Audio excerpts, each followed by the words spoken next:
tuned in to Radio Gold. The New Adventures of Nero Wolfe is a well-known American radio drama series starring Sydney Greenstreet as Rex Stout's fictional armchair detective Nero Wolfe. Based on Stout's principal characters, but not his stories, the series aired October 20th, 1950 on NBC. Radio Gold is pleased to present The New Adventures of Nero Wolfe. Ladies and gentlemen, the ringing of that phone bell means mystery, adventure. Nero Wolfe's office, Archie Goodwin speaking. Yes? Yes, I know that in 48 hours it's going to be Christmas, but who is this? Who? Look, I'm a big boy now, so... Okay. Tonight at 8. Goodbye. What the devil was that? This may come as a shock to you, Mr. Wolfe, but that was Santa Claus. You been drinking? Uh-huh, the usual, milk. He's coming to see you at 8. He's got a problem. Indeed. It seems that some low, not to mention murderous character is going around slaughtering Santa Clauses.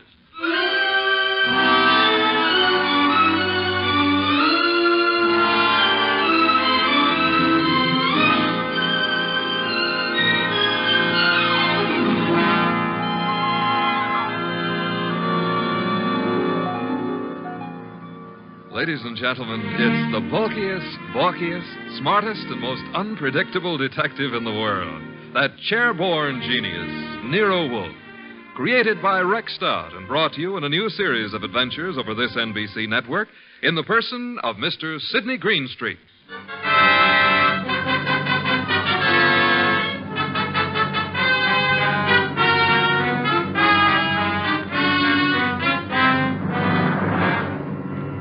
Began earlier than 8, however, the case of the slaughtered Santas.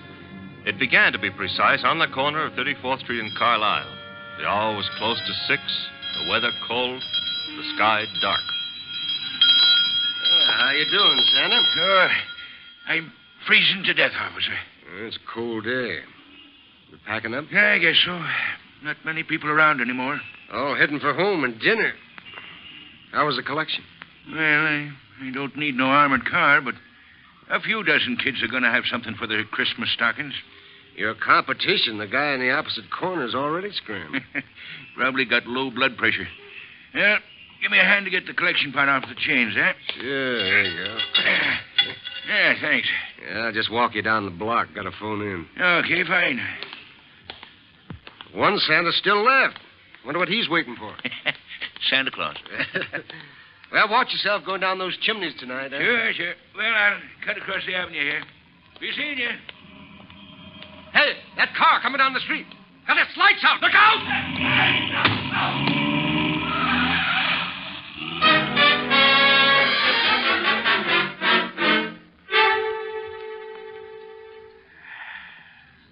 Hey, Peg. Huh? Did I ever tell you I love you? Oh, it's not me you love. It's a hot soup. Now, you're not the only woman who can cook a dish of soup. Huh? It helps, though. I'm just beginning to thaw out. Yeah, that's a cold corner you play Santa Claus on. Well, don't hurt to make a few bucks. I ain't done so good this past year. Well, maybe the next year will be... Oh, well. Besides, I kind of like it, you know. Kids asking questions all day long. Yeah. You know, I wonder how they figure the other two Santas at the intersection. Kids think of only one thing at a time. More soup? Sure, Peg. You know, one of them other Santas got hit by a car tonight. Oh? Yeah, packed up a few minutes before I did, started crossing the avenue, and bang! Hit-and-run driver. Oh, gosh, that's too bad. Was he hurt? Yes, he was killed. Here's your soup. Oh, with traffic the way it is nowadays. Well, I better take a look at the stew. Somebody at the door. I'll get it, Peg. Okay. Yeah, what? Oh! Mike!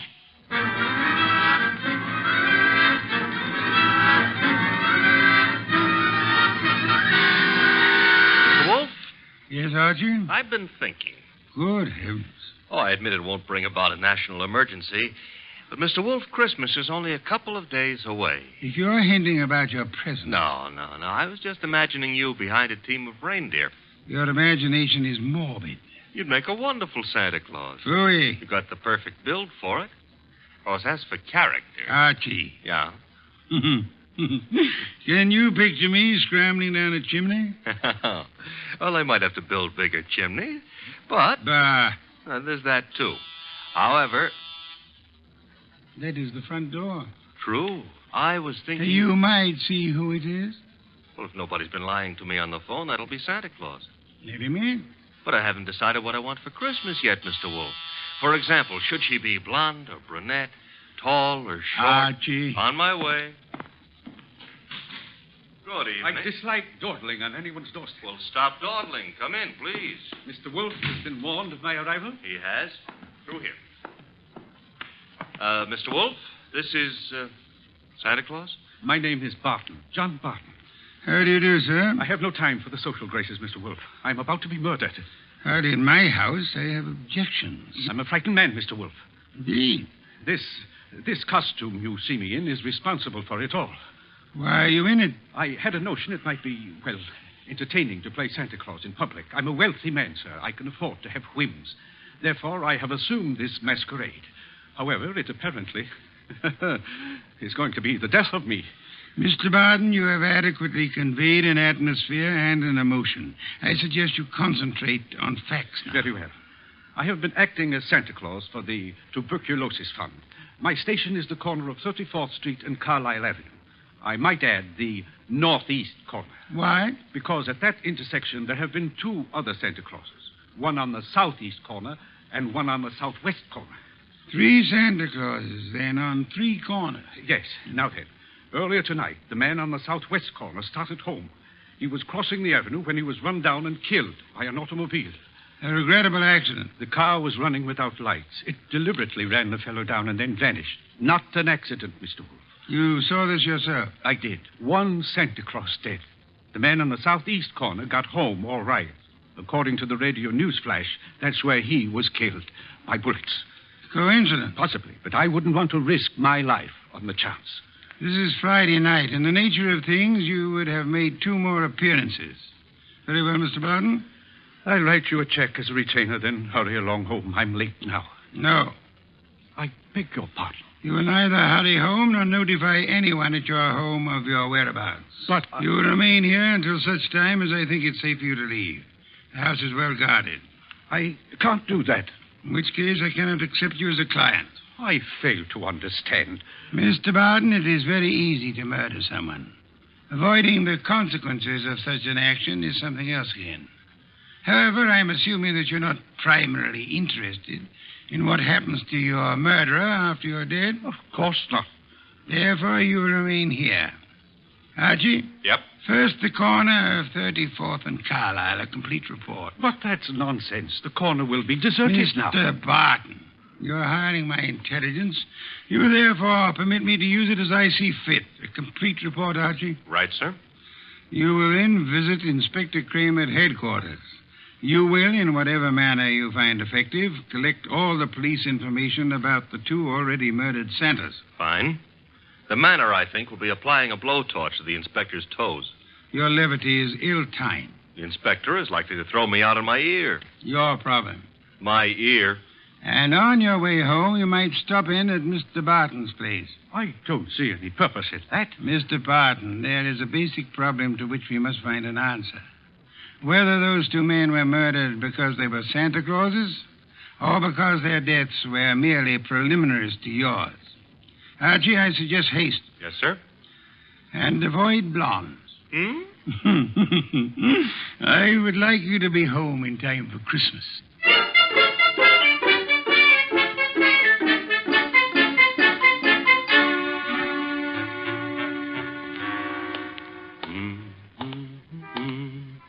Hey, Bud.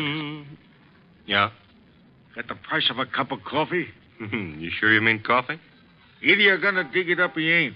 Never mind the questions about my personal affairs, see? Oh, I apologize. Here. 2 bits. Thanks. You're welcome. Don't let me keep you. You're not. 34th and Carlisle, huh? During the day filled with milling throngs. Hey, that's a nice phrase. I'll have to remember it. Milling throngs. And now desolate and deserted. Well, that's life. Is that a fact? That's philosophy. Yeah? Well, for 2 bits, I don't have to listen to no philosopher, see? Good night, Bud.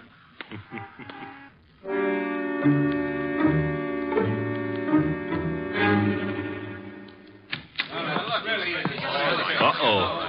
The inspector's got company. If all you reporters will shut up and ask your questions one by one, I'll answer them. Inspector Kramer, it's true a couple of Santa Clauses have been knocked off tonight?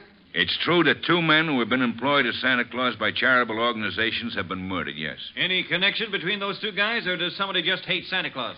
Well, so far as we know, there is no connection. That means it could be maybe some kind of maniac who decided he doesn't like Christmas or Santa Claus. Is that right? The department is investigating along those lines. Like how? Well, we're checking all the local asylums for possible escaped lunatics. Yeah, but, Inspector, suppose this nut has never been in an asylum. That'll be all, boys. Oh, but listen, I said that'll be all now. Anything new comes in, you'll get it, understand? Good one. Hello, Inspector. Yeah, I spotted you coming in. What happened? You decided to reform and got a job on a paper? Nope. I'm a public-spirited citizen, that's all. Yeah, I could add a few things to that description with practically no strain at all. Mr. Wolfe and I are very sentimental about Christmas. We object to Santa Claus being killed. Nuts. Oh, Inspector, aren't you in favor of Christmas? I'm in favor of Christmas. I'm in favor of motherhood. Leave motherhood out of this. Neither of us are mothers. Our chances of becoming mothers aren't too good either. And furthermore, Okay, you're not giving, so get out of here. Thank you, Inspector. But Goodwin, Yeah? in case Wolf decides to send me something for Christmas, you know what I wish he'd send me? What? Your head.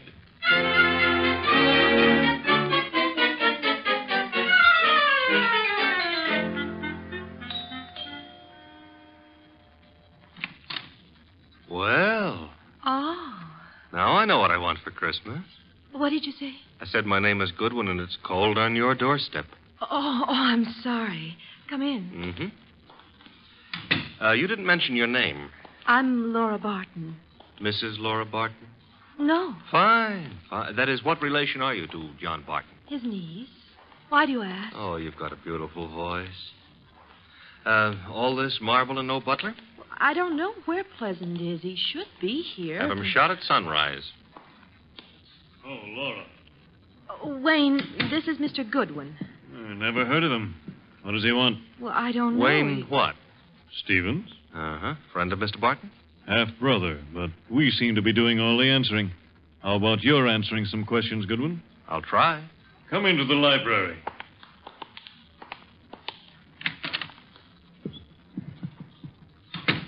What do you want? For Christmas? Erase that. I would like to see Mr. Barton. He's not home. Where is he? Don't you know? I wouldn't have come here asking for him if I did, would I? I suppose that's true. What did you want with him? Conversation. About? Anything. You see, I like to talk to rich men. Are you rich? I can't play the piano either. You could always learn. But being rich is harder, I found it. Mr. Goodwin, you must have some reason for coming here, some reason concerning Uncle. Laura, you're being imaginative. Well, Uncle is late. He's probably still on that street corner playing Santa Claus. He enjoys it. Why bother about I what... don't know, except... He's never been as late as this? Well, no. Not since he started that masquerade of his. Would you happen to know where the butler is? Out getting drunk, I suspect. He was in the kitchen a little while ago. Disappeared. Pleasant likes to look on the wine when it's red. Or even when it's rye. No, I take that back. Oh, you do? He prefers Irish whiskey. We don't stock it. Therefore... Oh, too bad. I better run along. Good night, Mr. Stevens. Miss Barton. Good night. I'll see you out.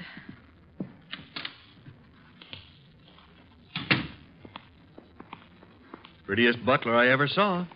Blonde. Now, old Dr. Tidmouse always said, beware of blondes because... Mr. Goodwin, Well, I'm waiting. Mr. Goodwin, you must know something about Uncle, something you didn't want to tell us. Makes you think so? Well, otherwise your visit was just pointless. Let's suppose I know. Now, I might be a kidnapper. Oh, no. My honest brown eyes.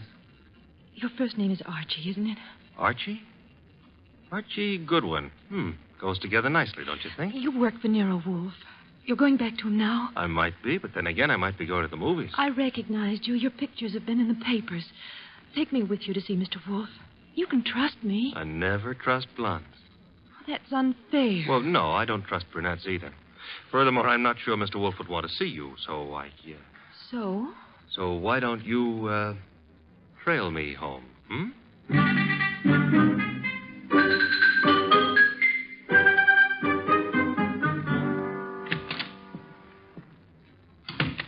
That you, Archie?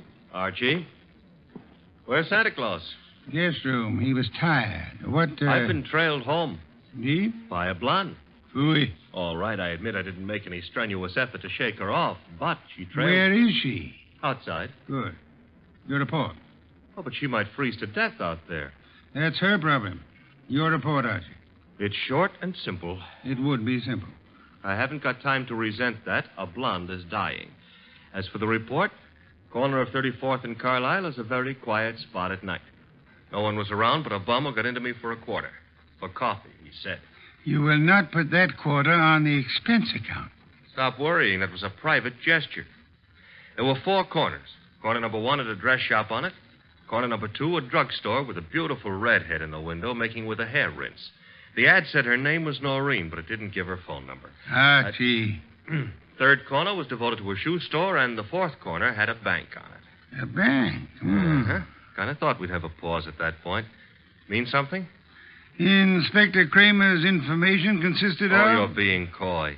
Kramer furnished the information the police could find no connection between the 2 murdered Santas. Except for the fact that they were both playing Santa Claus. Isn't that a little on the obvious side? This is an obvious case. The Barton home, Archie. Marble and old lace. The butler, his name is Pleasant, was among those missing. Among those present, Laura Barton, the old man's niece, and Wayne Stevens, his half-brother. Ah. Yeah, only for Laura. Stevens was not at all pretty. It was Laura Barton who followed you here. It was Laura. Archie, go upstairs and... Oh, now, wait a minute. The girl, the weather, common humanity demands that you have... Louis, you speak for yourself, not humanity. I'm human. On occasion, a debatable point. Very well. Let her in. Oh, thanks. Laura, come in. Laura Barton, Mr. Wolfe. How do you do? How much money do you inherit on the death of your uncle? What? That is known as a shock treatment. However, I need an answer. Uncle isn't dead, is he? That, for the moment, is irrelevant. How much? Half his estate. The other half? Wayne, Uncle's half-brother. Very well. Archie, will you go upstairs and inform Mr. Barton that his niece is here? Uncle is here? On my way.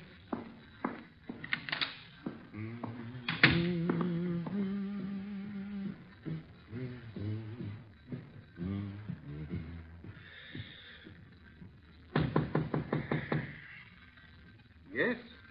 Archie, Mr. Barton. Come in. Mr. Wolfe would like you to come downstairs. I suppose he has a reason. Mm-hmm. A blonde reason, your niece. My niece? That's right. Hey, where'd you get that? A man of my wealth finds it safer to carry a revolver. But it's not safe to point it at people, especially for the people. Turn around, Goodwin.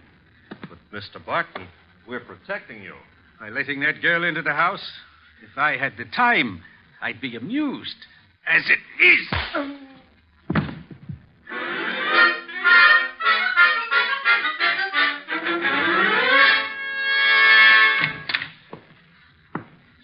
Archie, you been drunk?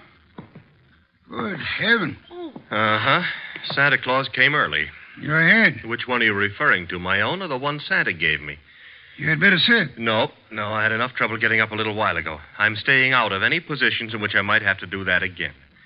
Mr. Barton is among the missing. Indeed. Mm-hmm. Hit me on the head and used the back exit. I checked with Fritz in the kitchen on the way here. He offered a reason for his peculiar behavior? Laura Barton. So? I don't understand. Uncle wouldn't do... Uncle apparently has. He also, would appear, fancies himself in costume. Well, he used to be very much interested in the stage. He acted for a while a long time ago till the family objected. Archie? Got it. Nero Wolfe's office, Archie Goodwin speaking. You recite very nicely, Goodwin. This is Kramer. Let me have Wolfe, huh? Mr. Wolfe? Inspector Kramer. Yes, Inspector? The papers haven't been carrying it, Wolfe, but you're working on the Santa Claus case, aren't you?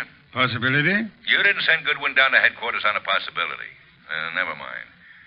We're working on a line down here, Wolfe. Now, look, if it doesn't strain your professional ethics, you might be able to help. How? There's a bank on the corner of 34th Street and Carlisle. We got the thought that suppose a gang was preparing to take that bank tomorrow morning. Those Santa Clauses have been on the corner for nearly a week now. They might have noticed something about the bank's routine, guards or what have you, that could interfere with the gang's plan. A mighty ingenious and imaginative thought, Inspector.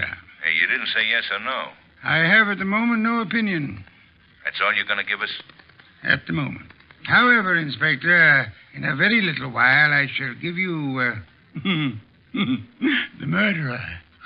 Archie, Miss Barton will remain here. As for you... Yeah? You return to 34th Street and find our coffee-loving friend. Hmm? You will persuade him in whatever manner you think best to return here with you. Huh? Yes. You know, I think it possible you may be able to put that quarter on the expense account after all.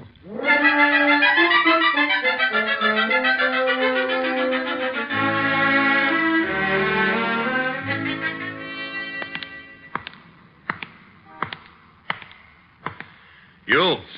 What? Oh. Why, I've seen you before. Yeah, I've learned to love the neighborhood. That's why it's going to break my heart. What is? Leaving it with you. With... It's sensitive about having guns pulled on me tonight. Let go of me, will you? Not until I... tell you that, McGill. Yeah. Gun looks in a lot better shape than you do. You're coming with me. Oh, where? Mr. Wolfe would like to see you. Nero Wolfe? Yeah. Well, why? He's trying to salvage a quarter.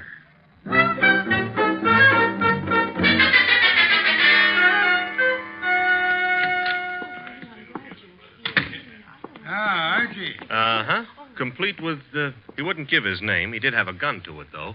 This one. Yes. Archie, you know Miss Barton, of course? Aye. And Mr. Stevens?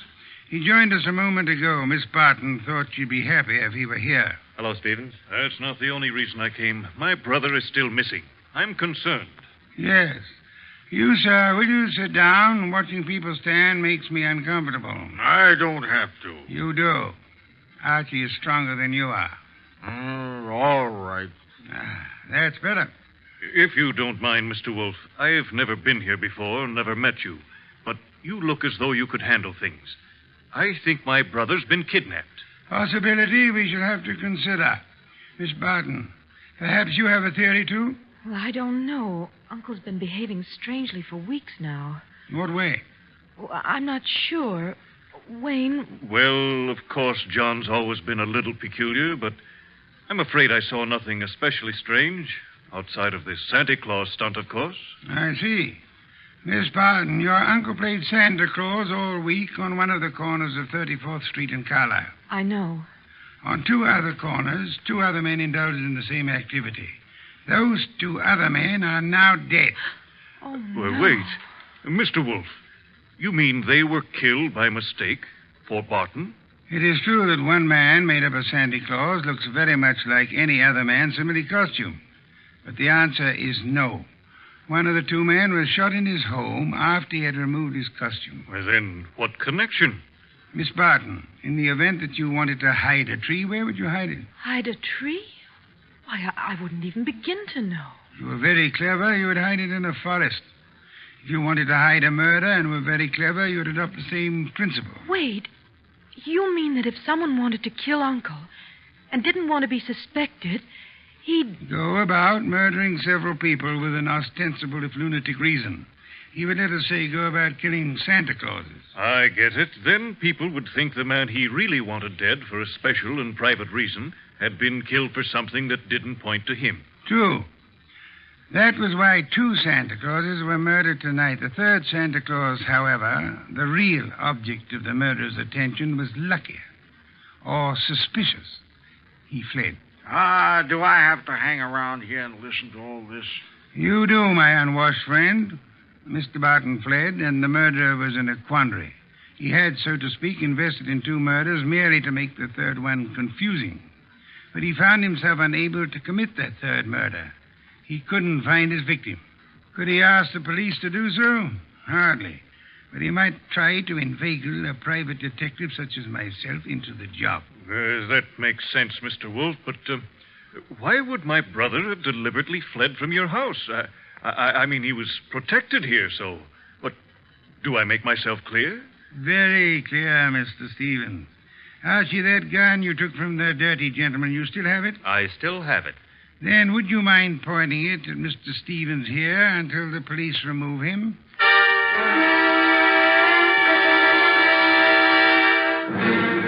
All right, come along, Stevens. Well, that's the end of Mr. Stevens. Inspector Kramer will take good care of him from now on. But now, Mr. Wolfe, Laura and me and the refugee from a washcloth over here would still like to know how and why and who was involved. I knew 2 people had a motive for John Barton's death. Laura Barton and Wayne Stevens. One of them proceeded to kill Santa Clauses in the hope that the police would assume those killings to be the work of a lunatic. The paper certainly hopped on that assumption. Yes. However, John Barton, aware that his life was in danger, escaped his murderer and hid. In this house? No. A man in Santa Claus costume came here and said he was Barton. However, he was an obvious imposter. He proved that by his flight when his niece came here. You mean he could fool you, but he knew he wouldn't be able to fool me, so... Precisely, therefore, was not Barton. Who was it? Who else had disappeared at the propitious moment? The butler, Pleasant. True. I distrust coincidence. Stevens needed an accomplice, hence he sent Pleasant here. And Pleasant would give you a song and dance about Barton's danger and then scram. You'd start investigating, discover Barton was missing, try to find him, and lead Stevens to his victim, huh? I frustrated that part of the plan by insisting on Pleasant's remaining here, which he did until... That part of it's fine. But how did you choose between Laura and Stevens? It was Stevens who knew, without being told, that Barton had been in this house and had fled from it. Yeah. You yourself mentioned that Stevens had only been here a moment, so you hadn't told him. Obviously, the butler phoned him as soon as he had hit you over the head and escaped.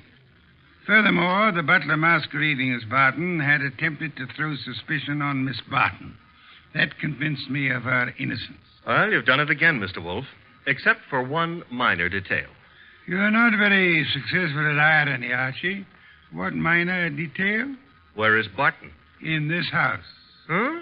When did that happen? You arrived home with the gentleman sitting near you. The bum? Wait a minute. This I ought to be able to figure out myself. Laura said Barton used to be an actor. That's item 1, huh? Yes, Archie. Also, why is a supposed tramp hanging around a deserted intersection for handouts? The answer is he wasn't. He was keeping an eye out for trouble he knew was after him. Oh, so it turns out I gave a quarter to a millionaire. Uncle, your uncle. Well, that is... I know, my dear. Yes, I'm Uncle. I did rather a decent job, didn't I? No one recognized me. Except, of course, you, Mr. Wolfe. Not recognition, Mr. Barton. Logic. Archie, open some beer for us. Yes, sir. Logic, eh? Well, whatever it was, Mr. Wolfe, I owe you a good deal. How can I ever repay you? Oddly enough, the answer is simplicity itself. Make out a check.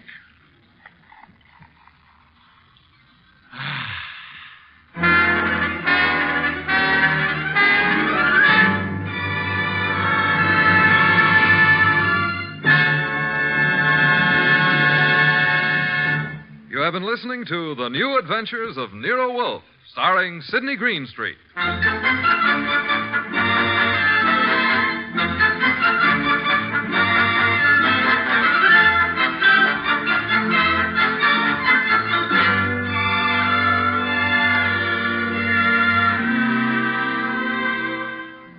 Tonight's transcribed story was based on the characters created by Rex Stout.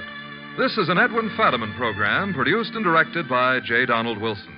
In the cast were Larry Dobkin as Archie Goodwin, and Howard McNear, Grace Lennard, Vic Rodman, Herbert Butterfield, Bill Johnstone, Gene Bates, and Bob Bruce. Next week at this same time, Nero Wolfe and Archie will bring you The Case of the Bashful Body. Don Stanley speaking. 3 chimes mean good times on NBC.